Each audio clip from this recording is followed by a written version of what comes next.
I can't see the waiting room because I'm not. Yeah, I'll open in a second.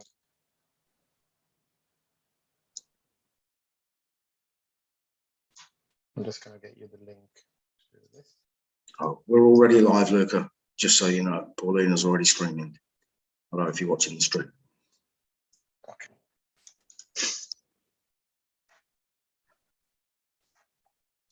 Okay, let me start. Let me let everybody in. Hello, if you're watching a stream somewhere, guys, we're just getting up and running. We will be letting the participants who are here live with us in Zoom. Don't forget, you can join us live in Zoom. This week, can you make me a co-host? Done. Thank you. Okay. Good morning, everyone. Good morning to everybody in the community. For those of you that are following live, either on here in Genius U or in YouTube, and for those of you that are watching us from the Modern Day community as well.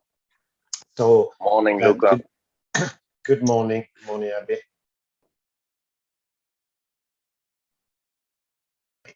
Okay, I was muted. Okay, so now I'm unmuted. I can speak to you. So I was saying good morning to everyone. You know what we're going to do today, as for those of you that maybe are new to the call, we are looking at several different items of news before opening the room up to question and answers. Okay, so from one point of view, I'll try to kind of like in a way that point you in the right direction, you know, because there are so many items of news now. They have found their way into kind of the mainstream. So we're not just now accessing crypto news from kind of like crypto news sources as we did a few months ago, and now they're actually everywhere, so we can access them from our main broadcasting sections. Okay, so it is important to actually sift through everything that we see and just concentrate on a few things. But at the same time, I want to also concentrate on what's important to you, because your journey in crypto will be different from mine and from many of the other people. So we'll be answering questions that are important for you know, for you and where you are right at this time. Okay. So let me go straight into it, and let me share my screen so I can share a few items that I have seen in news. And the biggest, sorry, let me first change because I'm on my Facebook page. I think you don't need to look at that. Okay. Okay, can you all see my screen now? Yeah. Okay, so the big talk this week, and this is not just for crypto, but for all the investment markets, has been in kind of like the macro outlook. So obviously there were announcements on both from the Fed and the Bank of England relating to inflation and to their action in the market to try and control that. But the really important thing to notice, first of all, is looking at the very high numbers in the inflation figures that have been reported, and in certain instances, and the figures that we haven't seen for 30 years or more, like in the US right now. So, you know, when we're talking about 6%, 5%, 6% yearly inflation, you know, jumping up from, you know, where we've been so far, kind of like a 2.5%, which kind of like is the target for many central banks. This is, first of all, it's important to understand that this is just like the tip of the iceberg, okay? Because it is now starting to filter through into the prices of things that we pay for every day. But the way it is reported, the inflation is reported by looking at a basket of products and their difference, you know, their difference in price over time. Now, some of these products are more elastic to price, so they, you know, we change kind of how we buy these products very much depending on price. Some others are more inelastic, so we buy them anyway, whatever the price is. And the thing is that although the inflation is reported around 5%, some of the things that we actually rely on every day, like food, for example, or the things that we use to heat our homes, have gone up by a lot more than that. So they're actually hitting people in the pocket for a lot more than 5%. Okay, and when we look at the real inflation, which is basically monetary inflation, so how much more money is printed this year compared to what was in circulation last year, and we've seen that over time. If we're looking at the US, we're looking at over 10%. Actually, it's about 14% over the past 10 years of monetary inflation. Okay, so this is supplies of currency in the market. So when you are introducing that much currency in the market without a change of the products that are supplied in the market, there is going to be obviously an increase in price because there is more money that's trying to acquire the same goods. Okay, so this is very, very basic kind of like economics, is supply and demand. Okay, so if you look at money as a it's a pool of value that we use to acquire other things. If the other things don't change, this pool of money increases, then obviously people have got more money available to pay for things, and they will compete to buy the things that they want and be able to pay more because there is more money in circulation. Okay, so this is kind of, in a way, they can't really control that anymore, and it started to filter out in the real economy.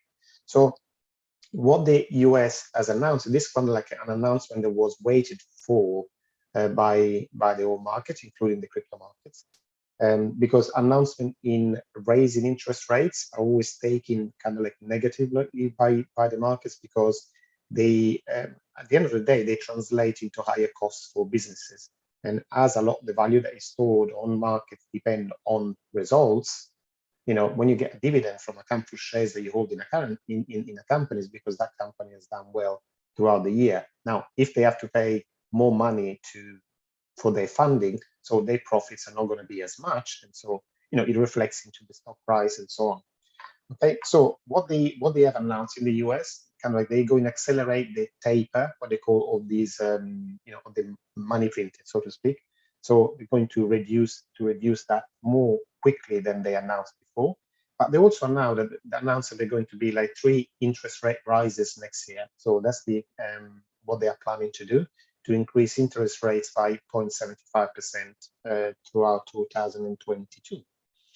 Now, the market generally has taken that announcement quite positively, and we've seen in the past couple of days that the market started pointing up again in the right direction. But it is also worrying from another point of view, because we know that this is going to increase, other kind of like what kind of effect will this have on inflation? And it can be seen as a kind of like a vicious circle of raising interest rates that causing problems in the economy, and kind of like being a kind of a snowballing effect, which is what everybody's worrying about. And obviously, what we talked about before in this room is that saying that there are, many central banks now got their hand tied because they don't have many tools they can use for controlling the economy anymore. and obviously the interest rates is a very crude tool, and raising it too quickly can actually stifle an economy, especially when the economy is so brittle at the moment, because we're just coming out. I mean, we really are into COVID still, but we are starting to come out of COVID, so the economy is still very weak, and increasing the costs very quickly could actually put us back into another recession. Okay, so there was a lot of talk about this. At the moment, the markets seem to have calmed down over this. I say there's no announcement immediately, so no immediate interest rate rise from the US, but there was one in the UK. Okay, so when we look at the ECB and the Bank of England, we have seen inflation rate around 5%. It was 5.1 in the UK, and it was, I think, 4.9 in the European Union. And the Bank of England actually raised the interest rates by 1/4 percentage point, from the low of 0.1%. It was an historic low for the UK base rate. So the cost of borrowing in the UK is already risen by 1/4 percentage. Okay, so and again, this goes at a point where we will feel it in our pocket, because if we have a mortgage, that means that unless you are fixed your interest rates will rise on the repayments of the mortgage, for example, and that then filters through to many other things, because if you think about people that maybe own property, their costs have gone up, so eventually they'll filter through to their tenants, and that filters through the whole economy. Okay, so this is how it tends to work out. So moving on to different subjects. This is kind of the background that we've had and why the markets have been subdued in the past couple of weeks, because there was a lot of fear. Fear was the kind of like the main emotion in the markets. The markets are regulated by fear and greed, and we were on to the greed side in November, and now we've gone on to the other side. Kind of like fear because people have uncertainty, and they don't know. They didn't know what kind of decisions would be taken by central banks, kind of like by sitting on the sidelines. Okay. Now let me look at some other example and show you how things are progressing, though by companies in the real world and what's going on. Okay, so this is we've been talking about for example ETFs recently. Okay, we're talking about Bitcoin's ETFs, and there are some already on the market. There's more planned for the future. Now we're talking a little bit about Ethereum as well. So this is an example of Ether Capital. They actually put 50 million in Ethereum, not only in Ethereum, but they actually staked it on the Ethereum proof of stake Beacon chain. And this is kind of like a big move in a sense, because this Ethereum now, it's for them that they can't touch it anymore until Ethereum launches the proof of stake and move from proof of work to proof of stake. So this move is actually a bold statement saying that we trust Ethereum, and we put 50 million in there. We know that we won't be able to touch them for a year or longer, but we still believe it's the right thing to do. Okay, so this is a public company that is taking a very bold move. At the same time, this is the Chicago Mercantile Exchange that runs a lot of the futures in the US, showing that there is a growing interest in Ethereum futures on this market. And that is showing, basically, this is showing interest from an institutional level. And there is growing demand from institutions to get involved in Ethereum as much as Bitcoin. Now, Ethereum futures as a product is still very young compared to Bitcoin futures, but there's not only is a growing demand in using the futures themselves, but there are ETFs in the pipeline that want to have a similar product to the Bitcoin futures ETF. So soon there will be applications in a pipeline for Ethereum futures ETFs. So it basically shows us these products, the Ethereum and Bitcoin, are becoming more institutional grade products that institutional and investment funds are happy to invest part of their funds in. Okay, so it's interesting. Now, next one. This is kind of like a bit of a curiosity, but it shows you how things are changing quickly. Most of you know Nexo. I know that some of you will have a Nexo account and so on. Now, Nexo is actually launching lending backed by an ETF, an NFT as a collateral.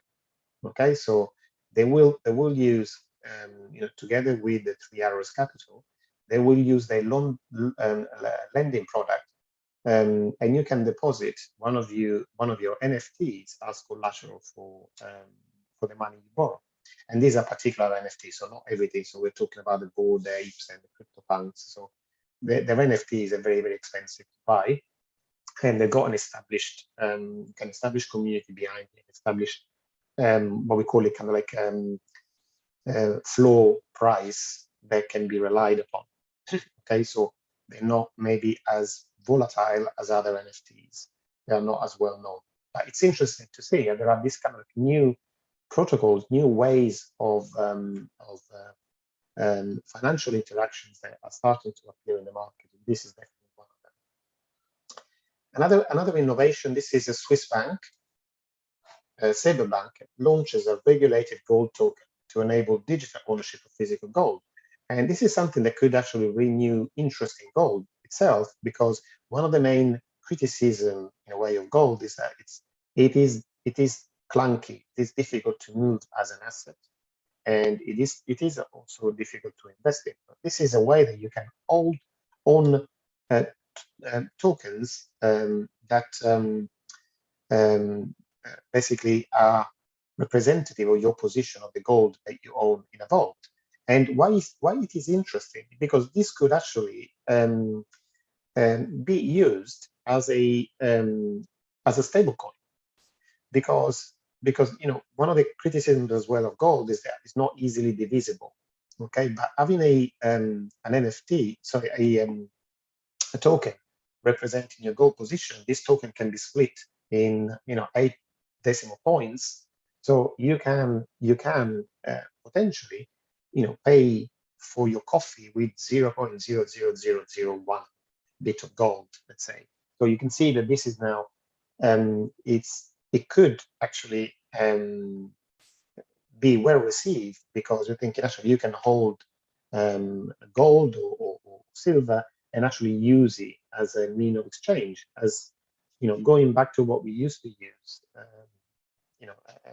many years ago, before we abandoned the gold standard and we went into fiat standard. So it's almost like going back to Bretton Woods 1944. So allowing us to use to trade using gold as a base for our exchange of value.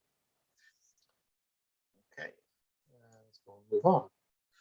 So, and this is kind of Silver talking about gold, and it was I just wanted to mention, because this is Ray Dalio.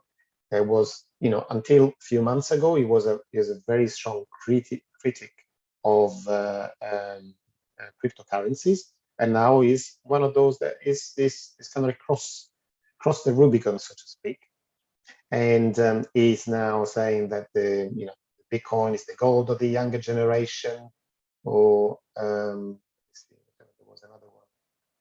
I had another article with Ray Dalio. There we are.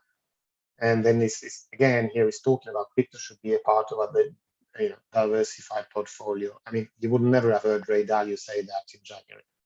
Okay, so now not only he's talking about it, but he's starting to position himself as a guru in cryptocurrency, and started to advise everybody else, telling them what to do with cryptocurrencies. Okay, so be aware of this when you start listening to people.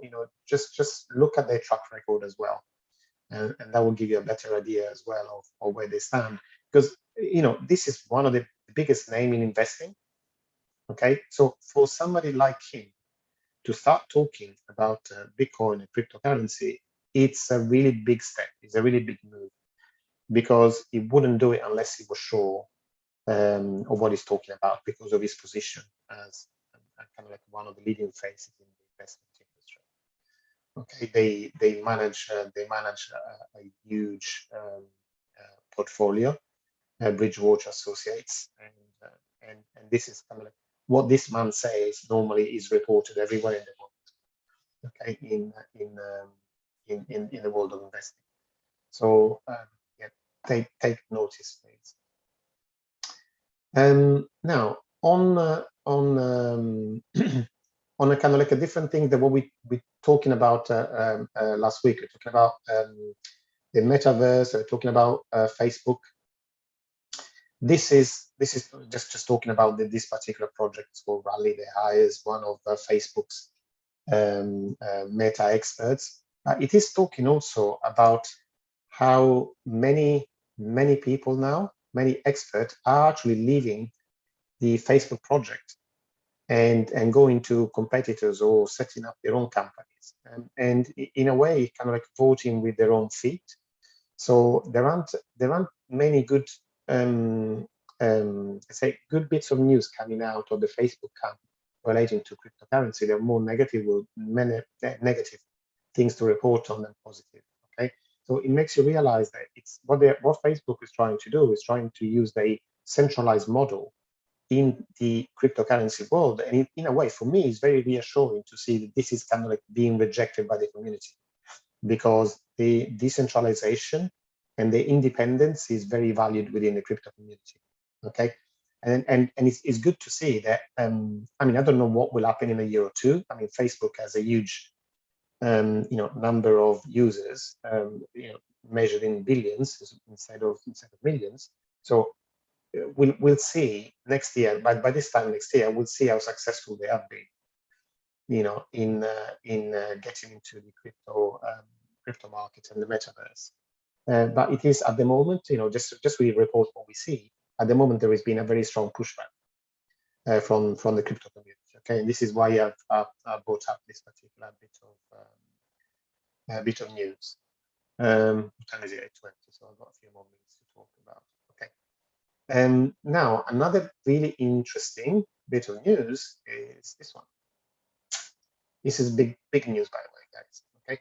ConsenSys partners with MasterCard to launch a particular product called ZK rollups for EVM, which is Ethereum virtual machines, for those of you that don't know it, blockchains. Okay. Now, ConsenSys probably is not a name that's familiar to all of you, but they are the company behind MetaMask. So many of you will have MetaMask wallets, and that's the company that developed it. Excuse me.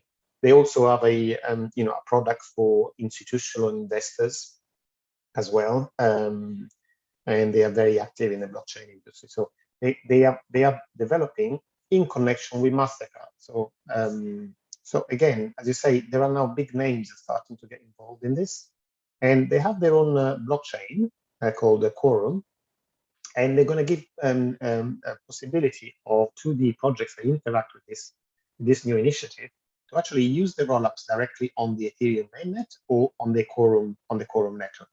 Okay, zero knowledge proof is seen as the most exciting technology on the Ethereum side from the point of view of scalability. Okay, and so where we can bring take all the way they work is by detaching the computational aspect of the blockchain transaction from the settlement aspect. Okay, so the computational aspect happens something else, and then is reported on the blockchain. In a way, it's just saying instead of writing a whole equation, okay, you just write the result of it, and you know that result. I'm telling you, okay, this is the result, and this is the proof to show you that the calculation of that is right, and this is the right result. So this is the kind of information that is used in the blockchain instead of writing the whole working. If you remember your school days, you have to write all the passages of the equations. Now, this is a similar thing. So it frees a lot of space on the Ethereum blockchain, and they can do all these transactions off-chain somewhere else in a way that is a lot more efficient, and it's a lot faster to then allow for a higher throughput of transactions on a layer 2 level. Okay. On a different side, I wanted to talk to you. I know that I've talked to you about Algorand before. Okay. So for those of you that are interested, start actually taking part in some of these. Okay. So this is kind of like a Twitter rooms that is going to happen on Tuesday. So if you are interested, go and listen to it. So listen to what they're doing. Just don't just rely on what I'm telling you. Go and listen to yourself. Okay. So you understand what kind of development is happening on the blockchain.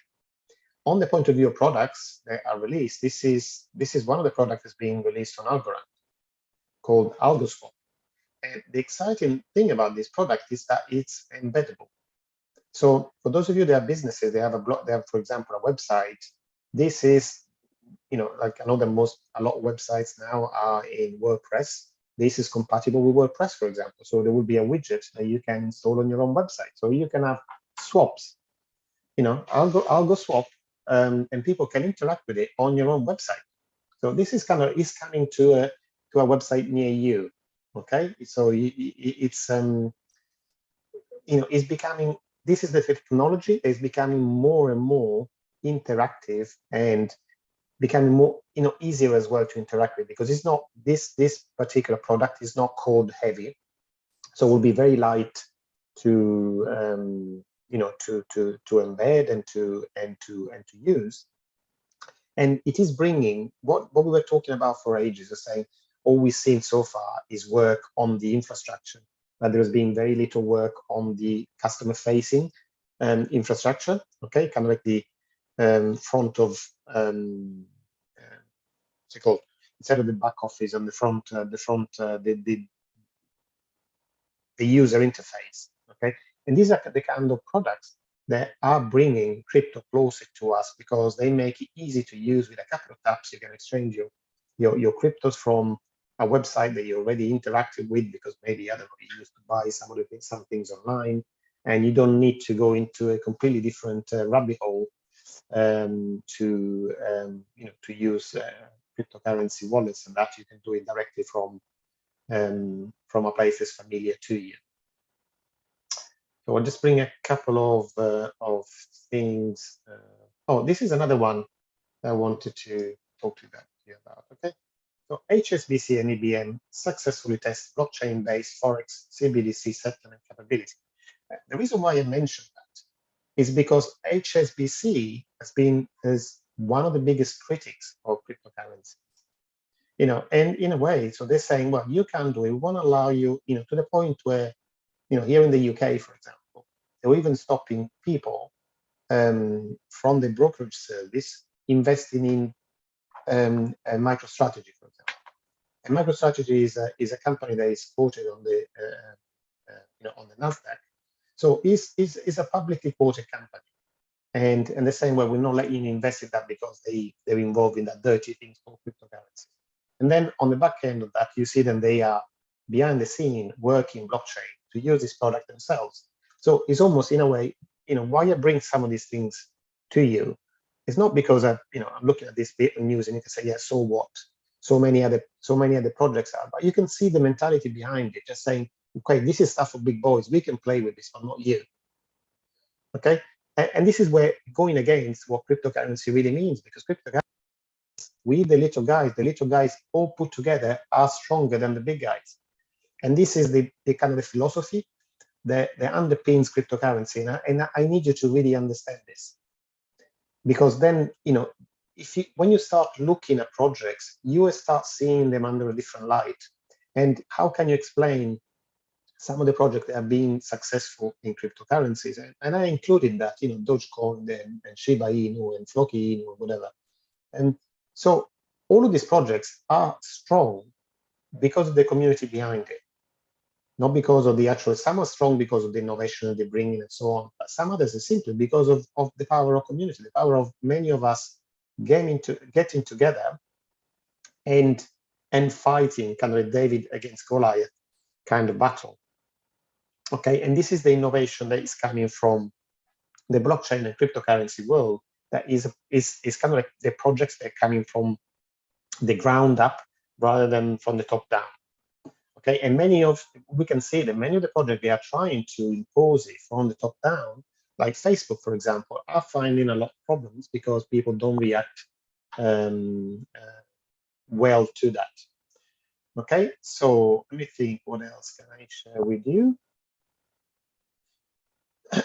Oh, yes, a couple of things. So these are, again, I don't know, many of you will follow other people on Twitter, on social media. I mean, most of you would have heard about Raoul Pal. And this is kind of like it's interesting because I was reading that. I was talking about his attitude towards his cryptocurrency investing. Okay, and it says people have asked if I have taken any profits, and the answer is no. I keep adding to my bet when I have cash. I switch around within digital assets, and I've also set up an entire crypto fund of hedge funds to stay in the trade for years. So this is kind of like his vision. In a way, it's very close to my vision as well. Okay, so in a way, I'm not too bothered about price movements on a daily basis, because I am in this for the long term. So I can see the way that this industry is changing the world, and I want to be there when that happens. Okay, I want to hold the assets of the future. So this is what I'm invested in. So I'm not really interested in, seeing what the, what the value is in real dollars, because I'm not looking to exchanges for that anytime soon. I'm just looking to increase my digital asset position by using the innovation that crypto bring to us, rather than looking at becoming rich in dollar terms or pound terms or whatever else you use in the country. And this is where my attention is in. And this also I wanted to bring to you, which is, what is that? Right? This is advertising. Sorry, look at that. So Valkyrie launches a new ETF, which is a balance sheet ETF. So that means that these ETFs will invest in all the companies they have cryptocurrency on their balance sheet. So companies like MicroStrategy, Square, Tesla, Coinbase, PayPal. So these are all publicly traded companies. Now, obviously, publicly traded companies have to report their investments, so they have to report that they own cryptocurrencies. And this is publicly available information that you can also get from CoinGecko. So from CoinGecko, one of the categories is companies they have Ethereum and Bitcoin in the balance sheet. Okay, so you can look at that yourself if you want to. But this ETF, because it's interesting as well, because it's a product that is investable from any pension fund or any investment fund, because it's publicly traded. Okay, so you can have exposure to this market even if you don't know anything about cryptocurrency, don't even have a cryptocurrency wallet. You can do this from your brokerage account. You can do this from your pension account if you have a self-invested pension plan, or you can just buy shares in this ETF with cash, and without even ever seeing a coin, you would take advantage of the increase of the sector because this company has invested in crypto and their value goes up as the crypto market goes up, or the opposite, obviously. Okay, and that will grow in that way. Also, and this is probably the last bit of news that I will talk about today. Talking about the metaverse, here we're talking about none other than Nike. They acquires a company that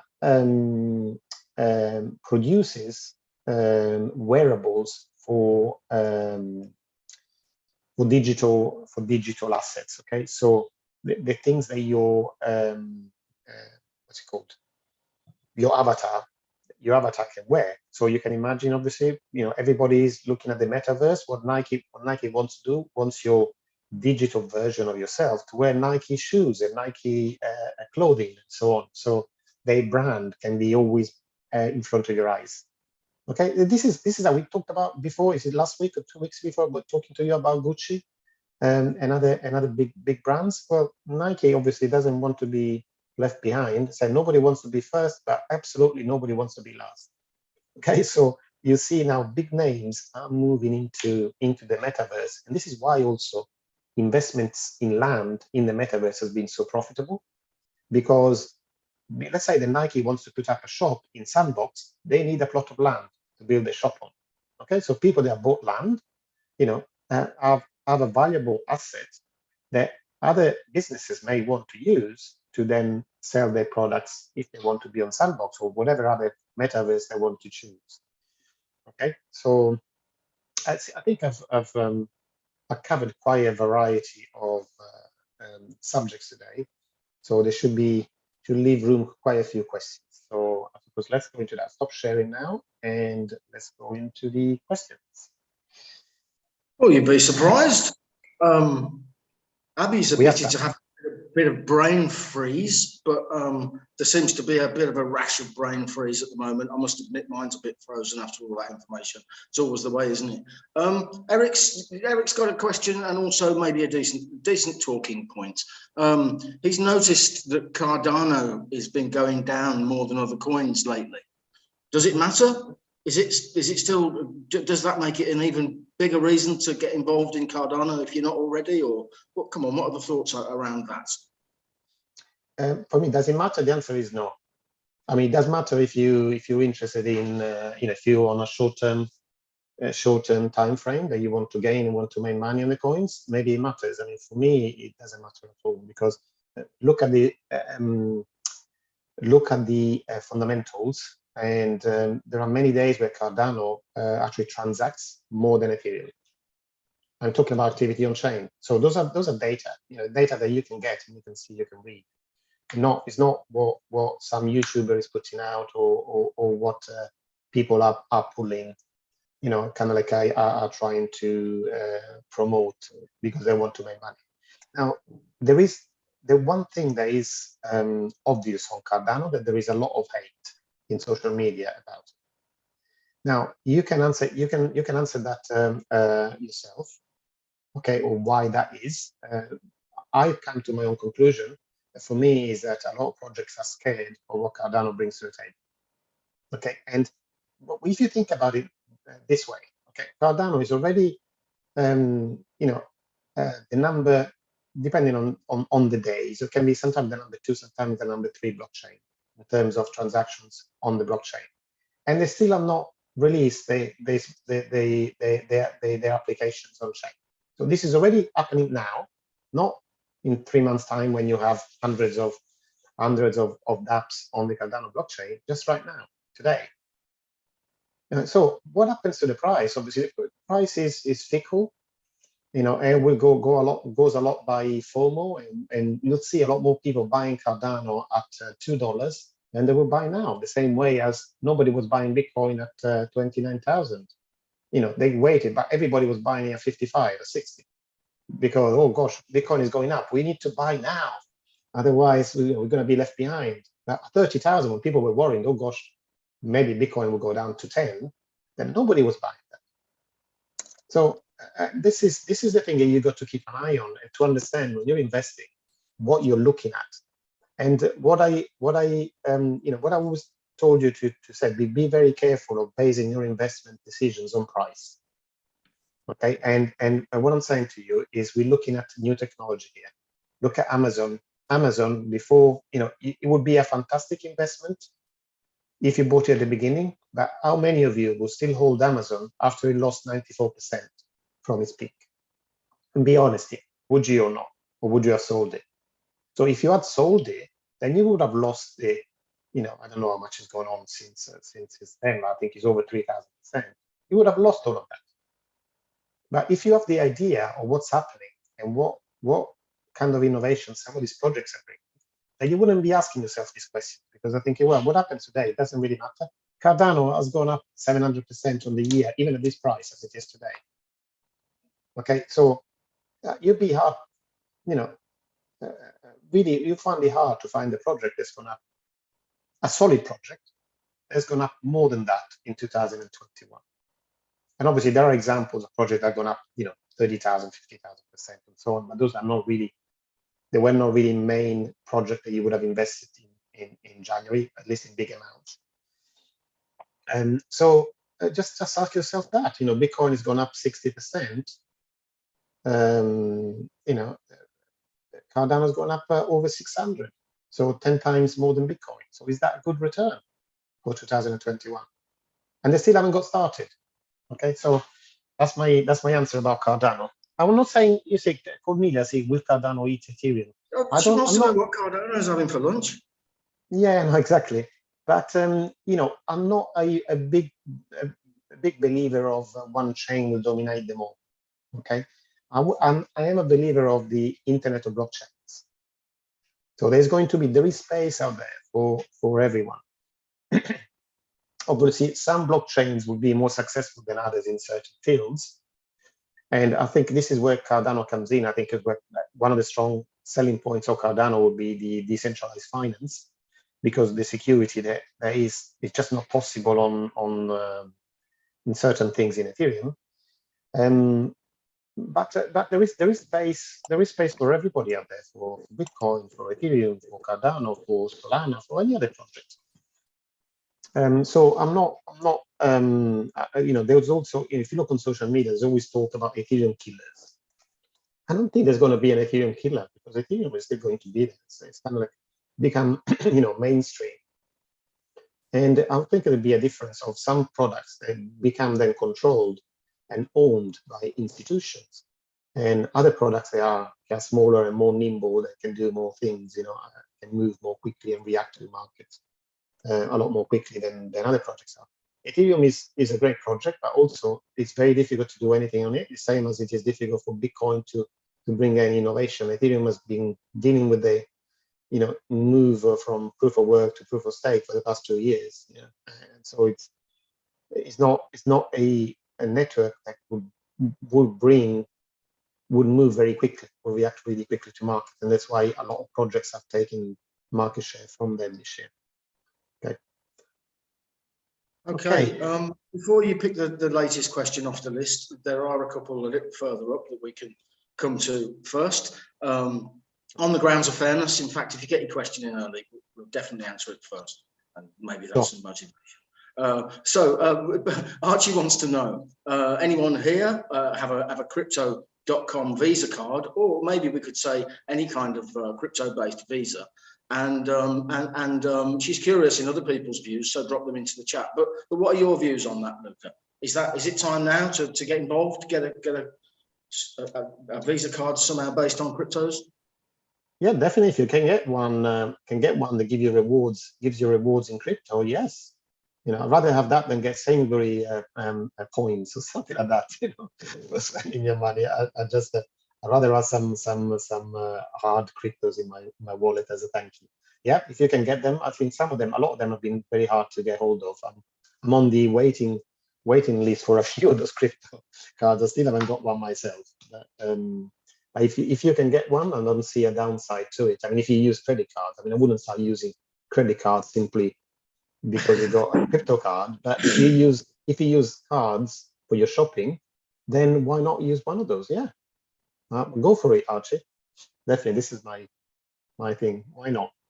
Remember, kids, always pay them off every month and don't buy anything you don't need on a credit card. Andrew's framed his question as, can sushi swap rebound? But I know what he's talking about. The sushi and the other kind of decentralized exchange coins seem to be similarly depressed with the rest of the market. But do we feel like they've got a real future?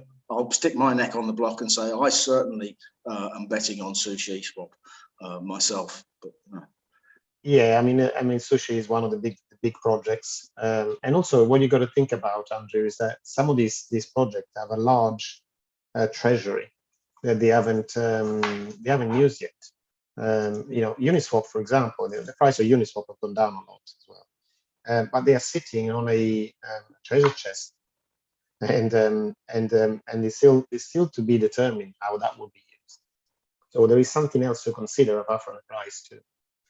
And again, the market leaders, you got to decide when you think about these projects, thinking, okay, is this still going to be there next year? What are they doing? How are they innovating?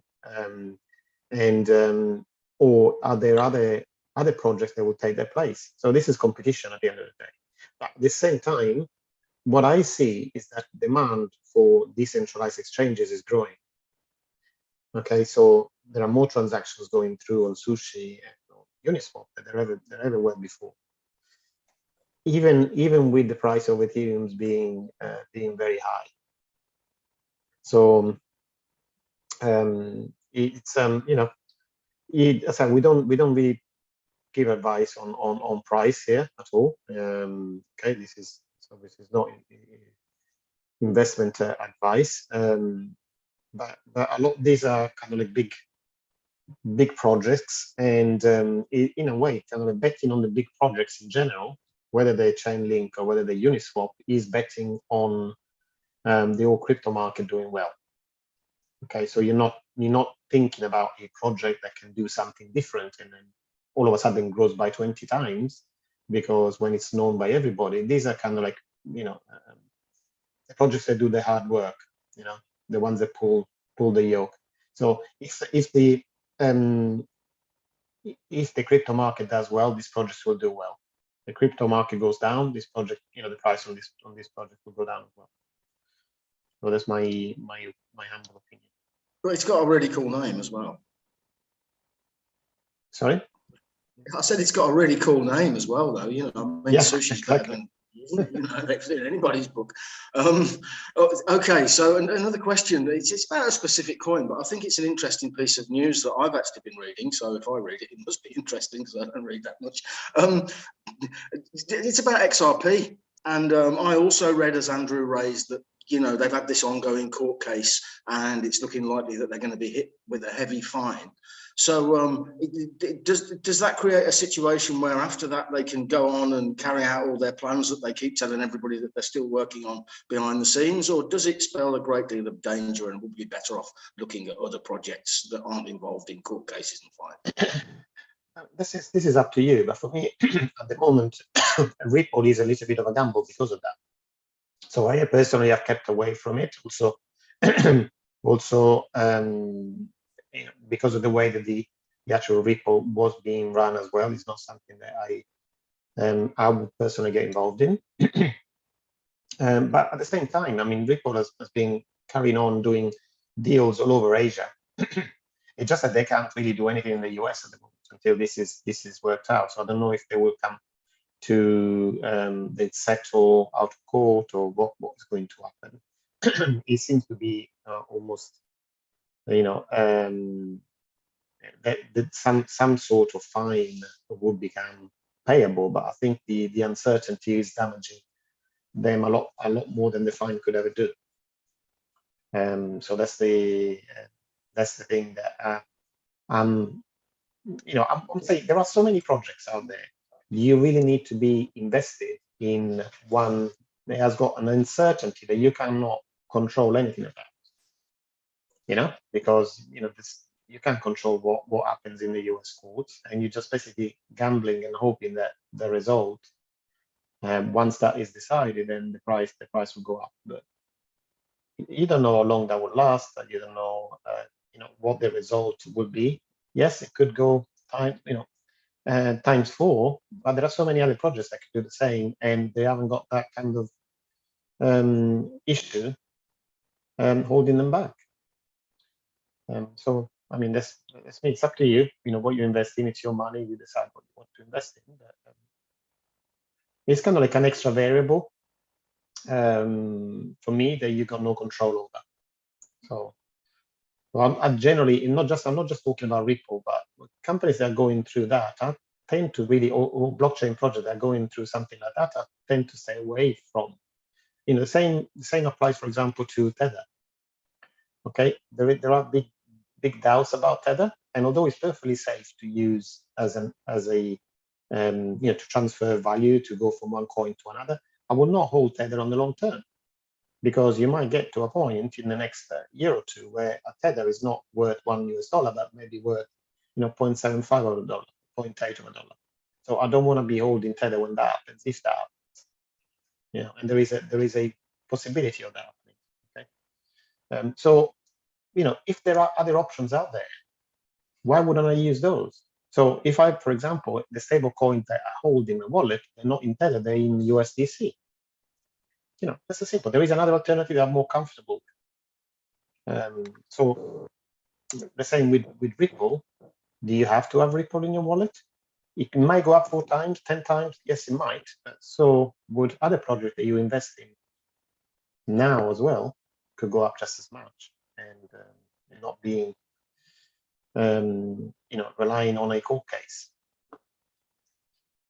It's a bit like a racehorse that's had an injury and coming back, and you don't really know until it's had a run, and that's why it's got such a big price when you go down the bookies. And the first thing I thought of was it's just an added variable, another layer of complexity, and especially one that's completely out of our control. So I followed your advice all along anyway, so no surprise I'm not involved. But I imagine, I know what it's like sometimes if you've already invested and then things start to happen. You're sort of scrabbling around for opinions and information, aren't you, to give yourself a bit of hope. So let's see how that pans out. No more questions in the chat, guys. There's a couple of minutes left. I've got a question. What are you doing tomorrow, Luca? Okay. Yeah. For tomorrow, yes. Some of you already been on the micro school that I ran in August.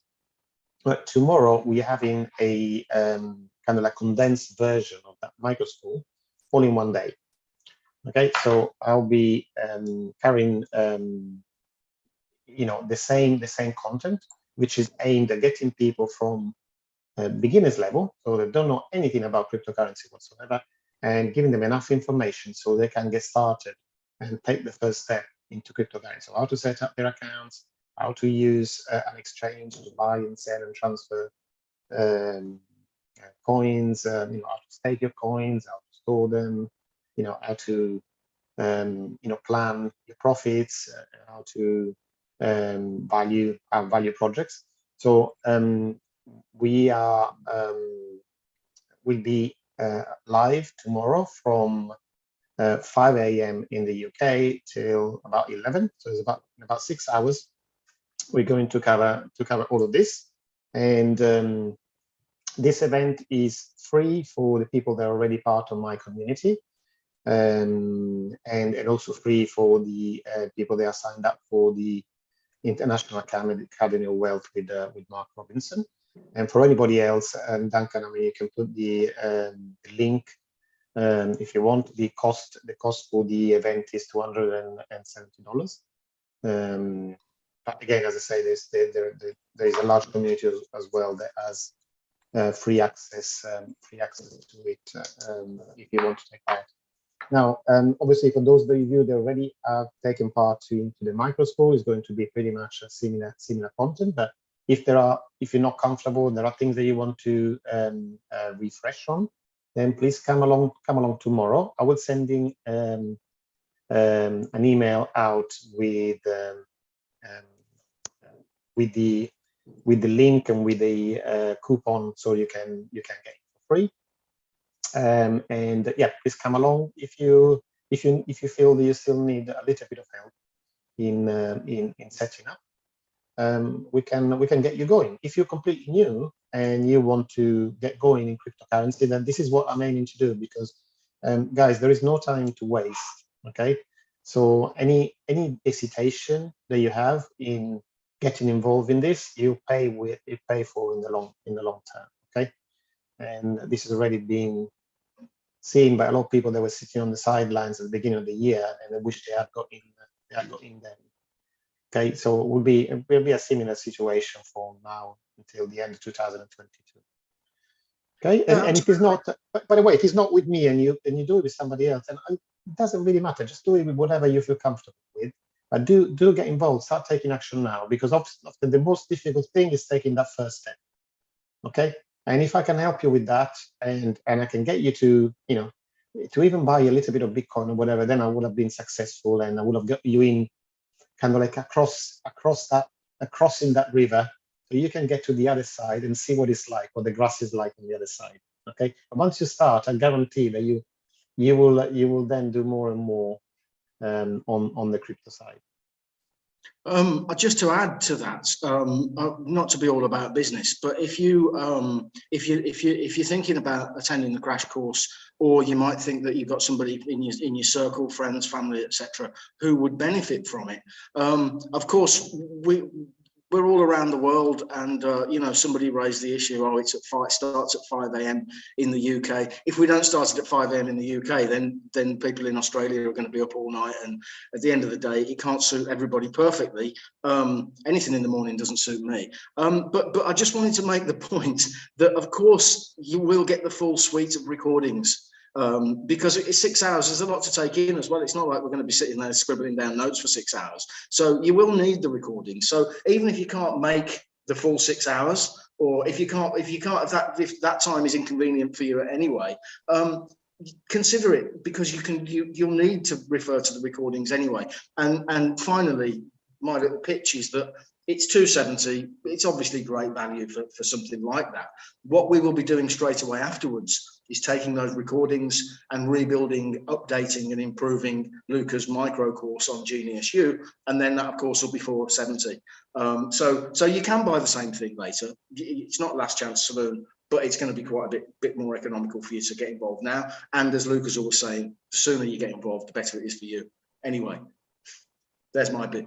Yeah, and plus, if you're there live tomorrow, then I will be also answering some questions live.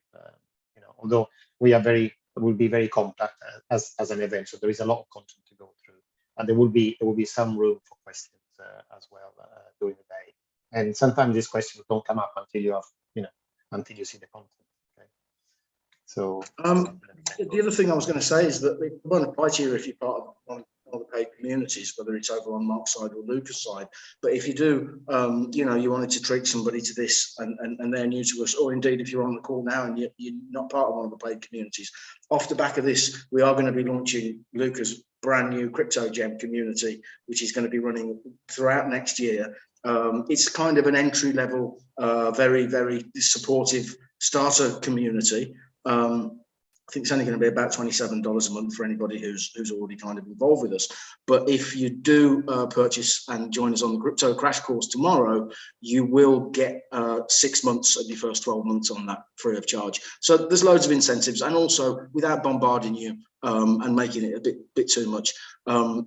Luca's got a package of vouchers and discounts off all of his other stuff that will be coming along with it as well. So, if you're not involved in cryptos yet, this is the ideal starting point, and you can't do better. Although, as Luca quite fairly said, if you don't do it with us, do it with somebody.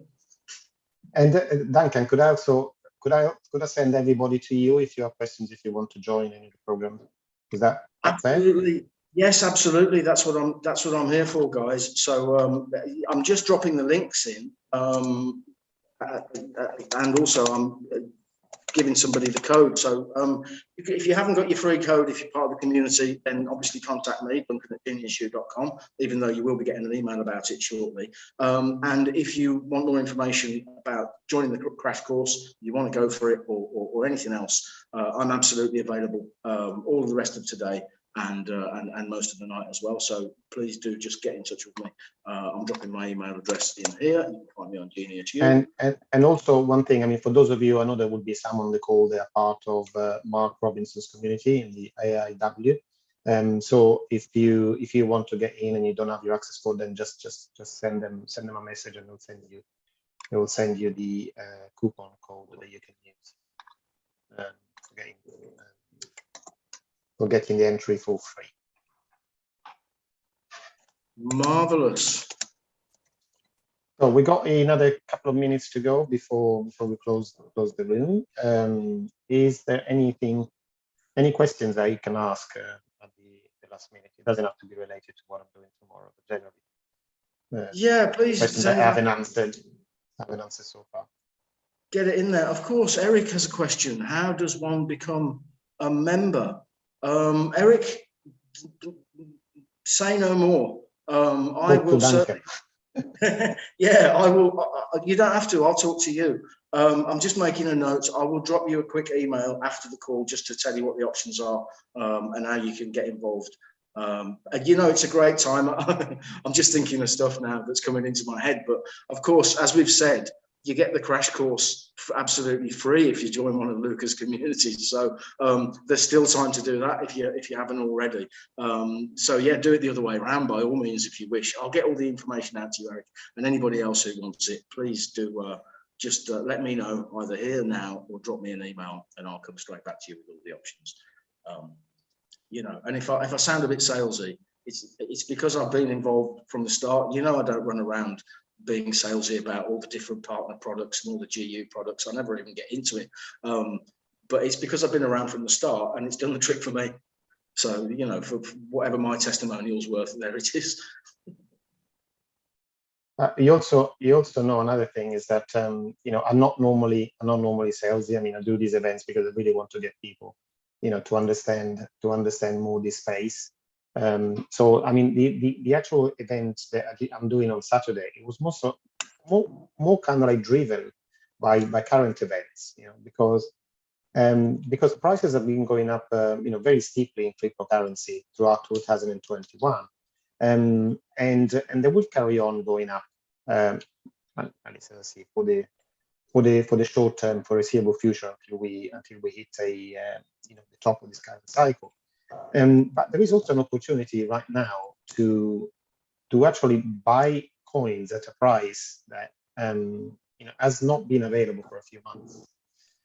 So there is an opportunity right now to get decent entry on a lot of strong projects that wasn't available last month, for example.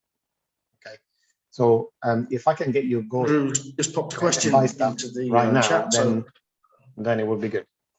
Oh, sorry, I interrupted you because my screen froze. I think my internet's That's okay.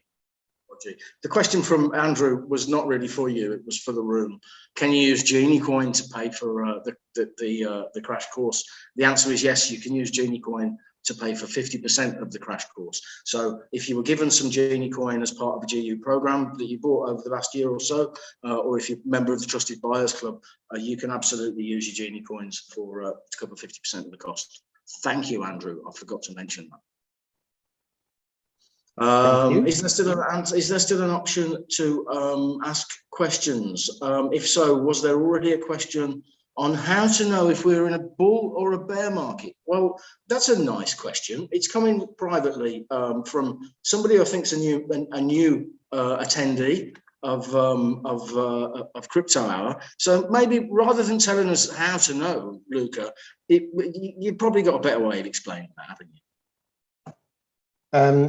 Yes, it's something that we need to close the room in a minute, so there isn't enough time there to cover the whole question. But there are, everybody always looks at charts to tell you what's going to happen in the future, and charts are a very established way of kind of seeing what happened in the past to see what is going to happen in the future. Now, in blockchain, this is kind of like, it's not quite as reliable as it is in other markets, like, for example, foreign currency or commodities and so on, because the market is still young and because it's changing all the time. Okay, so the thing that we're looking at maybe now is different from what we're looking at 2 years ago. So when we compare charts, we compare apple with oranges.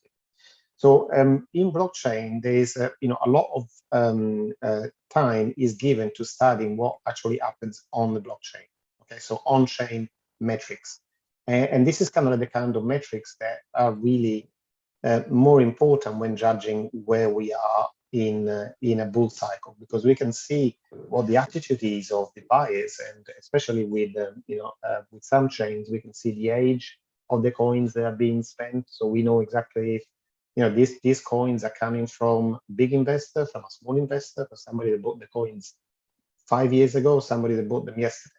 Okay, and that data is very important when to determining the attitude of the market. At the moment, we are still, because of these kind of like drops that we've had in the prices recently, what the effect has been on the whole market is kind of like to lengthen the cycle. Because what we have seen is that the what we call the whales haven't sold at all into this phase. They actually kept accumulating. Okay, so long-term holders are now bigger holders than they were at the beginning of the years. Okay, and so it's kind of like saying, smart money is betting on this. So what is going to happen? We don't know. But at the moment, the signals are pointing in the direction that the bull cycle hasn't got to the end yet. And then, the market, as I say, is very difficult to exactly time the market. But we can just see what the signals are, okay, and just judge those. At the moment, from what I see, there is still some way to go before we reach the peak of this cycle. Okay, and for the activity that we've seen in the past couple of months, where I've actually lengthened my expectation of when we're going to hit that top from early in 2022 to late in 2022. Okay, so this is my personal opinion. Don't take any decisions on that. Do your own research. But I just I see, as a result of recent activity, I think we're going to see a lot more choppy price movement, but it will carry on for a while before we reach the top. Thank you. So thank you for everybody for joining us as another Crypto Hour. Lovely turnout again. I hope you found it valuable and useful. Don't forget, get in touch if I can give you any more information about the crash course or anything else at all. And finally, as ever, huge thanks to Luca the Most for doing all this work on our behalf and sharing with us. Yeah, and we'll be having another Crypto Hour next week. I know it's Christmas Eve, but early morning, so then I can get on with the rest of my day. But if you come live onto that one, you have to have something Christmassy. So either a Christmas hat or a Christmas jumper, one of those horrible things that have been knitted for us by somebody. You have to wear it. Okay, you have to have something Christmassy with you. So bear that in mind.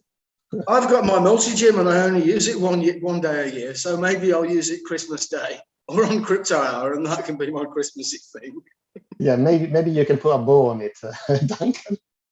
It was my Christmas present to myself last year, and it hasn't been appreciated. Let's put it like that. Okay. Thank you, everybody. See you all next week. Yeah. Yeah, and for those of you that are coming tomorrow, I'll see you tomorrow morning, bright and early. Okay.